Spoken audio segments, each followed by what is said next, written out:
በእንጨትና በጭቃ ቤቶችን መገንባት መከልከሉ ተሰማ። ማንኛውም ግንባታዎች በብሎኬት በጡብና በተሻሻሉ ማራኪ የበለጸጉ የቴክኖሎጂ ግብአቶች ኦፕሎቶኮ akkuma dhageessanii baay'ee rakkoodha bara kana dhugaa dubbachuu fi nuti keessattuu ijoolleen biyya ormaa keessa jirru እንግዲህ waaqayyo sanuuf haa kennu ashama harka fuunee hordoftoota kabajamtoota chaanal yuutuubees kana jalatti argamtan jirtu bakka jirtanitti nagaan waaqayyo isiniif haa baay'atu jecha egaa akkuma beekamu akkuma dhageessanii saraqaa keessatti yookiin immoo magaalota adda addaa keessatti akka qofaatti mukaan ijaaruun hin danda'amu.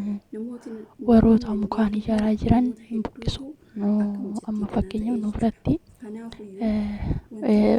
bulukeetti yoo ta'e malee mukaan ijaaruun hin danda'amu jechuudha. Engidiህ warroota mukaan ijaaran buqqisiisaa kan turanii yoo ta'u laficha immoo gaafa lafa irraa bitanii lafa seera qabeessaa mootummaan hiraa jiru kana gaafa bitan bulukeettidhaan malee hin danda'amu. Akkasumas warroonni lafa argatan yoo dafanii too lafa sanirratti hin ijaarre hanga birrii walitti qabatanii lafa sanirratti hin ijaaran taanaan lafti sun irree namarraa fudhatamaa jechuudha. Warroota ciqaa beetii yookiin immoo warroota mukaan ijaaran akkuma argaa jirtan hin deegisu jechuudha. Ana akkasii nuti akkuma ta'es taanee bulukeettuma sanii nuyyuu hin ijaarra. Garuu immoo warroonni dhugaa dubbachuuf beektanii humni achi namaan geenye mukumaan ijaarratanii diiguun baay'ee ulfaataadha. Mootummaan kun yeroo ammaa kanatti dhugaa dubbachuuf wanti inni nuun goone hin jiru, wanti inni nurraan hin ga'inis hin jiru.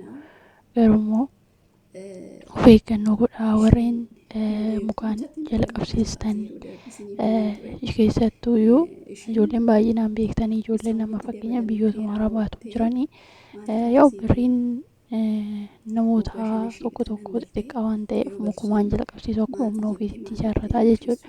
Kanaaf osoo hin jalqabsiisin osoo waa hunda irratti birriis ta'ee qarshii keessan irratti hin fixini xiqqeessitanii waan xiqqaa bulukeettumaan ijaarrachuus ni wayya malee beeksisni kanatu ba'ee akka bulukeetti malee hin ijaaramne manni kan jedhu jechuudha. Kuni qaataan dhaga'iin amma beeksisni nu biraa naannoo keenya amma magaalatti bulukeetti malee mukaa hin diiguu jechuudha. Kana akkasii obboloota koo dhugaa dubbachuu fi baay'ee ulfaataadha isiniin jedha. Osoo kanaafiyyuu of eeggannoo godhaa warreen mukaan ijaartanii mukaan ijaaruun hin danda'amu dura gaafadhaa. Ulaagaalee baay'ee qabamu. Yeroo ammaa kanatti mana ijaaruun ulaagaalee hedduu qaba. Kanaafuu ulaagaalee san guutaan malee mana ijaaruun illee akka hin danda'amne asumaan isin dhageessisaa wanta dhaga'e tokko wanta arge wanta beeku kan ofirratti waan beekuu fi poroosasii hedduu qaba. Kanaafiyyuu namni tokko immoo waan tokko gaafa arge namaaf qooduun immoo waan gaariidha jedhee yaada. Ammaan yeroo mana yookiin immoo waanuma ta'e yeroo jalqabsiisnu ulaagaalee hedduu guuttama inni hin guuttamu taanaan nama jalqabsiisan nama ijaarsanii seeruma qabeessa irratti iyyuu jechuudha. Ulaagaalee isaas maal seetanii yeroo ammaa kanatti bakka hundatti qarshii nama nyaatti beektanii yoo seerri yoo jiraate kan beektee seeratti iyyattee waan keessan akkamitti akkana ta'a jettee mormachuu dandeessu. Seerri waan hin jirreef nu biratti qabeen beektanii mootummaa waan seera eegsisaa hin jirreef namuma barbaade bakka beektanii kuni maalidha kuni makkaanaa kuni akkana jedhee bakka hundatti kas nyaatudha. Kas nyaatu jechaadha. Yaa ta'uuti immoo innuyyuu guutamuu baannaan namoota saniif qarshii kaffaluu baannaan akka namarraa fudhatan akkasumas akka nama warasan hin beektu. Inni akkasii irratti ijaarsitanii akkanan gootanii kan jedhan nama dhowwuu jechuudha. Innaa wanti na ajaa'ibee na dhiisuu dideenaa dhugaa dubbachuu fi namni dura ijaaree amma akka waan addisii ta'e maal ta'e inni beektanii inni buqqisiisu jechuudha hin diigu. Innaa kanaafiyyuu of eeggannoo godhaa akka xaartanii isin jalaa hin diigamne isiniin jechuu barbaadetanii bolokeetti yoo ta'e malee muka kan ijaaramu yookiin immoo ciqaadhaan hin buqqisiisu. Ciqaa sanuu ijaaru farraa humna hedduu nama fudhata. Waan xiqqaadhaan nama hin ga'u, waan xiqqaa irratti hin ba'u isumaayyuu jechuudha. Kanaafuu yoo of eeggannoo gootanii amma isinii danda'ametti gaafattanii ulaagaalee hunda guuttanii ijaarrachuu malee mukaan hin danda'amu isiniin jechuu kiyyaa isin beeksisuudha fi dhugaa dubbachuuf namoota hedduutu akkanatti naannuma keenyayyuu warroota mukaan ijaaran kana namoota baay'ee jalaa buqqisanii, namoota baay'ee boojjisanii. Kanaaf wal dhageessisaa isiniin jedha obboloota koo. Wal dhageessisuu waan tokko waliif qooduu, wanta nama mul'ate tokko waliif qooduun immoo waan guddaadha. Kanaaf miidiyaa hundi sobaa osoo hin taane waan ofii kiyyaa beekuuf, waan ofii kiyyaa argee fi ani immoo isinii qoodaa isiniin jedha. Dhugaa dubbachuuf ani beektanii miidiyaan hundi yeroo miidiyaa kanarratti waa baay'ee haasa'amu waan soba natti fakkaata. Waan tokko soba gaafan argu wanni hundi soba natti fakkaata. Garuu keessaa dhugaan ni jira. Keessaa kan sirrii, kan dhugaa, kan gorsa siif ta'u, kan waa baay'ee irraa barattu hin jiraame ani akkasiitti jira. Kanaafiyyuu anis wanti isinii qoodu keessaa, wanti isinitti himu keessaa kuni waan guddaadha, waan gaariidha. Namni sunii beektee irraa of eeggataa. Kanaafiyyuu irraa of eeggachuun waan guddaadha isiniin jechuu barbaadan obboloota koo. Ingidihi waa dandeessisu Rabbiin nu haa gargaaru. Caraqaanis immoo ulaagaalee hedduu qabdi.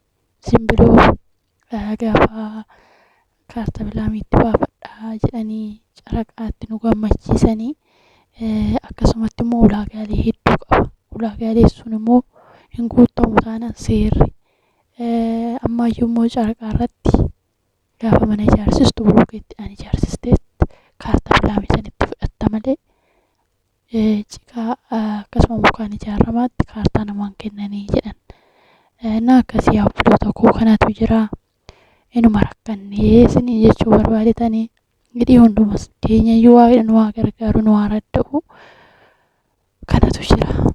Warreen jalqabsiistanii kaarta bilaamirra itti baafanne jettanii waan akkanaa kana sirriitti odeeffannoo akkanaa kana sirriitti muuxannoo akkanaa qabaachuu qabdu isiniin jechuun jaalladha. Maatillee beeksisuu qabdu, yoo hin dhageenye ta'ellee dhageessisuudha. Kanaafiyyuu rakkoodha wannumti hunduuyyuu na akkasii obboloota koo.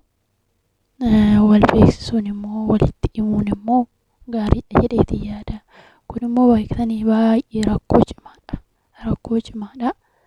Rakkoo cimaadha gaafa isiniin jedhu ani beektu nuti biyya Oromaa keessa teenyee namni kana piroosesii hedduu nu guutus bakka kun hin qaba, kun hin qabu yookiin Rabbiin nu haa dandeessisu waa hundumaayyuu. Kanaafuu obboloota koo kanatu jira. Waliif qoodaa, sheerii waliif godhaa, wal dhageessisaa. Waan beektan tokko, waan dhageessan tokko, waan isinii eenyu jedhe tokko wal dhageessisuun waliif qooduu waan guddaadha. Ani amma fakkeenyaaf waan ani hin dhageenye tokko nama biraatirraa gaafan dhaga'e beektanii waan hin beekne tokko nama biraatirraa gaafan bare natti tola. Kanaafiyyuu of eeggannoo godhaa. Kanatu jira. Qarshii keessanillee baastanii gaafa nama jalaa diigamu baay'ee ulfaata. Beektuu ijoollee baay'een gadditanii maal jettanii kan turtan hin jirtu. Anaan dabalatee jechuudha. Kanaafiyyuu akka waan sun nutti hin deebine xixiqqaaqee gochuun barbaachisaadha. Muddamaniituma kaartaan hin kennamu jedhanii irratti xaal gochuun hin danda'amu isiniin jedha. Seera qabeessan dhagaadhaan ijaaruudha malee akka seeraa itti namaa kennamuuf jechuudha.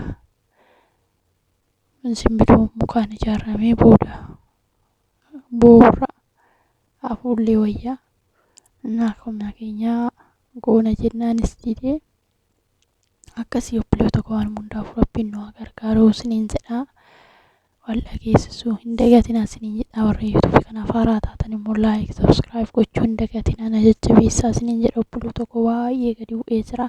Nagaan naa turaa turtii gaarii qaba.